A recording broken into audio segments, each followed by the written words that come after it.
What's going on, everybody? My name is Brandon Schaefer. Thank you for tuning in to the Strathmore drawing workshop. I've had many years for drawing. Ever since I was a kid, I've been drawing since I was like 5 years old. And over the years, I figured out a method of drawing that's kind of my own intuitive drawing approach, so to speak.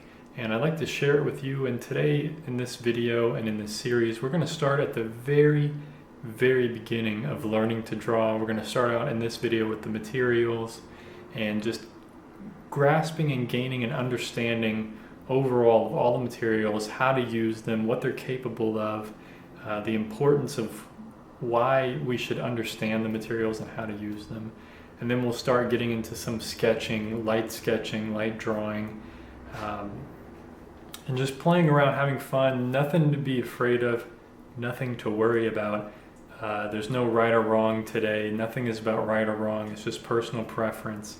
And we're just focusing on gaining an understanding and grasping the materials, getting a feel for it and understanding, and just understanding the capabilities of our materials. We're going to be drawing some lines, some shapes, very basic stuff, really basic stuff today. But this is so important. You know, don't skip this video. It's very important to learn if you want to progress in your drawings and learn further, with the final video being a demonstration of how we're going to draw everything. So it's going to be a fun little series, and I'm looking forward to sharing my kind of method here for learning to draw something from the very beginning, and I hope you will enjoy these videos and this method.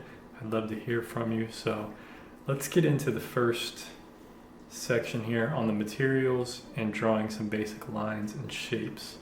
So for the materials, I'm using a set of graphite pencils. I'm using the Lyra graduate graphite pencils, a set of 12 pencils. Each pencil has a different hardness and softness, and we'll talk about this later on. A kneaded eraser, a kneadable eraser. So I really love this kind of eraser because you can shape it and mold it and form it into any kind of shape you need to erase. So I can create a very sharp point, really small point, and very lightly erase with this.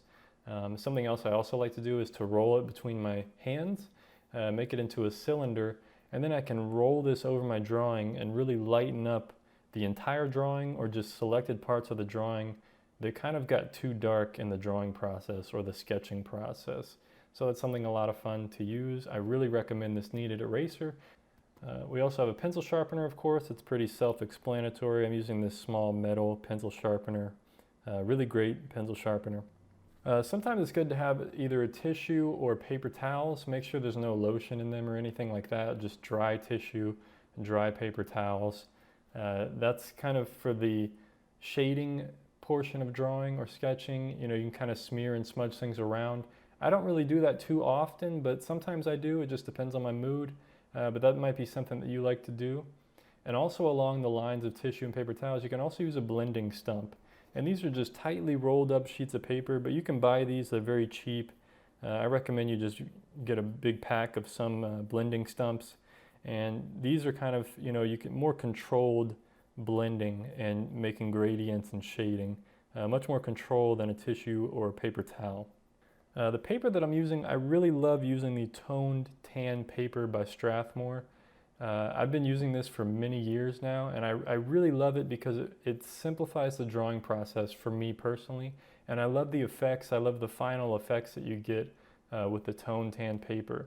The tone of the paper really simplifies the drawing process, meaning that one value, the middle tone, the midtones are already created by the paper. So all I have to do is draw in the shadows and dark areas and draw in the light areas and the light accents and the highlights.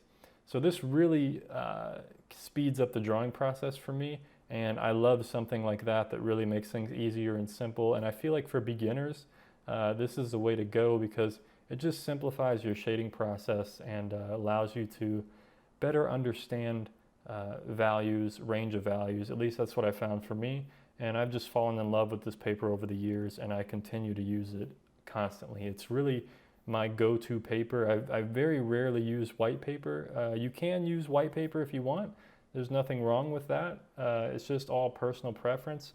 For me, the toned, either tan or toned gray paper is just my go-to paper. And last but not least, we have a sandpaper block. So I like to use this to get my pencils really sharp and to keep them sharp. So during the drawing process, when you feel that your pencil is kind of getting a little dull from sketching or drawing, you can use this sandpaper block by just swiping your pencil quickly across it a few times and kind of rolling your pencil, and that'll give you a sharp point. Again, it's very important to always keep your pencil sharp so you can stay in control of your materials, in control of your drawing and the lines that you want to create. And having a sharp pencil, very important for that, so definitely keep that in mind. I forgot also to mention, I'll be using a white pastel pencil as well by Lyra, Rembrandt White Pastel. And this is great for putting on the highlights and things as well in the drawing on this tone tan paper. So I forgot to mention that. So that's another material that I will be using as well. And that's something you also want to understand what this white pastel pencil can and can't do. So that's very important. So I want to emphasize how important it is to understand your materials so that you can properly use them. I think many people get into drawing or painting or any kind of art and they don't really have a full understanding of the material. So in this video, I really wanted to touch on and kind of demonstrate the full range and scope of these materials and how to use them. And I really, really encourage you to understand your materials and all the pencils that you have, the erasers, the blending stumps. Just understand and figure out their capabilities. Figure out what they're not able to do, figure out what they're able to do, and keep these things in mind as you're drawing and sketching. It's very important. Understand the eraser and how to use it, understand the pencils and how to use it. Those are really the main things to start with. So let's start with talking about types of lines. So I really want you to get comfortable with, now that you have kind of an understanding of the materials, now it's time to actually put that into practice, start using them and really get a feel for the materials and start understanding them more by feeling. So start playing around with different pencils, use some of the H's first and then use some of the B's and just feel how different they are. So create some thick lines, create some thin lines, play around with curved lines, straight lines, all different kinds of lines, right? Just whatever feels natural to you. This is a time to play around. This is a time to experiment. Don't be afraid of anything. Definitely don't let your fear of, we're not trying to create anything right now. We're trying to get an understanding of the materials. This is a very basic beginning, like super duper beginning basics. And this is just getting an understanding of the materials. Like I've said before, I'm going to just keep saying it over and over, understanding the materials, getting a feel for everything. So play around with all kinds of lines, see what the pencils are capable of doing. And one thing I want you to play around with is pressure sensitivity. So this is very important for me when I draw. I don't know about others out there, but I think for me, this has become a big thing for me over the years, is different pressure sensitivities. So I challenge you to, and I encourage you to get some of the B pencils, like a 2B, and start out very, very hard, pressing really hard, and just coloring on your paper, and then try to create a gradient going from very hard to very, very soft, very light value.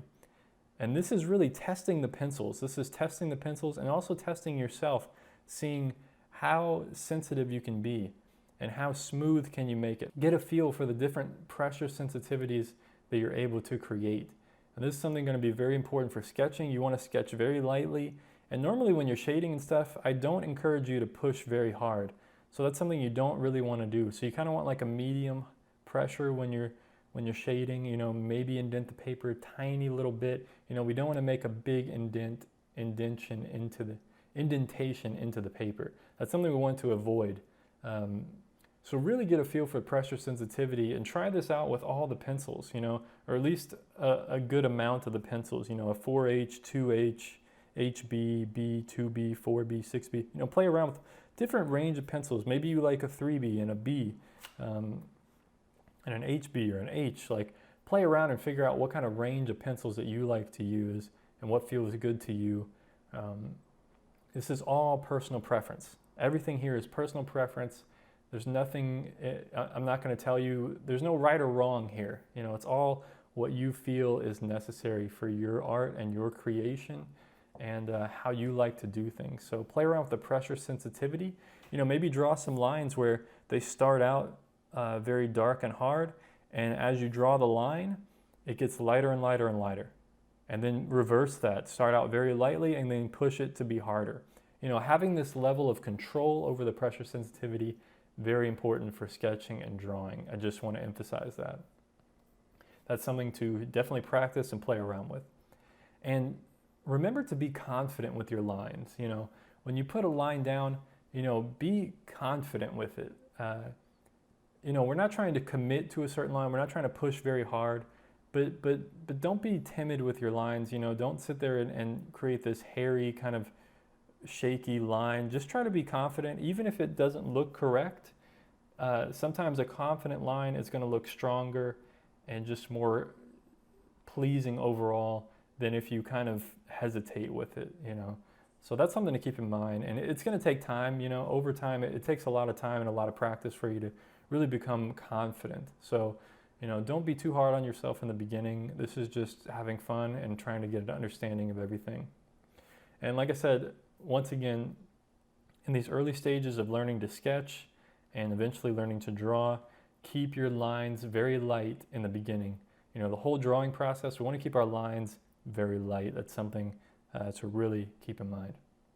All right, so let's talk about shapes. So we're going to play around with all different kinds of shapes, very simple 2D shapes. So now we want to start taking these lines that we were drawing and playing around with, start creating some shapes. So we'll do circles and ovals, play around with all different kinds of ovals and different circle shapes.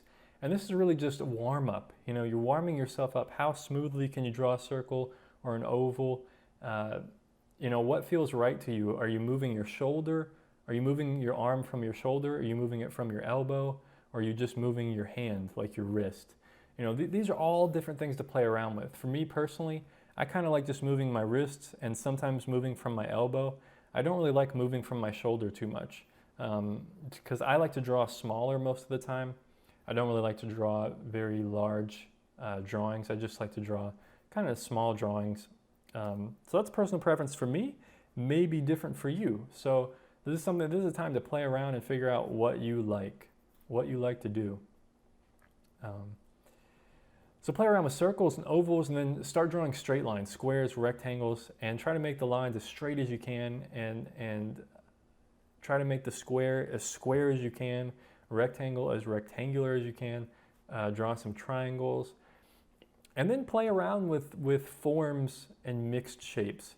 So kind of all kinds of different curves and forms and mix those with squares and rectangles. So this is like just getting used to drawing lines because everything in the world around us is made up of lines. If you take a look around your room, a table, a cup, a chair, a monitor, a computer, a light, a lamp, everything's made up of these lines. Like, you know, you can create all these shapes that you see around you from lines.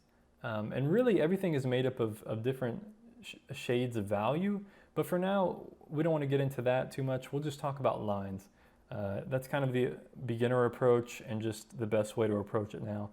So if this is kind of boring to you, if it's new to you, try looking at stuff around you. You know, chairs, tables, cups, bowls, everything. Start drawing those things from these simple shapes. You know, just play around and have fun. See what works for you and see how accurate you can get. You know, this is a time, like I said, to just play around, experiment, have fun, see what works for you. So just to recap really quickly here, we want to understand our materials so that we can properly use them in our sketches and drawings.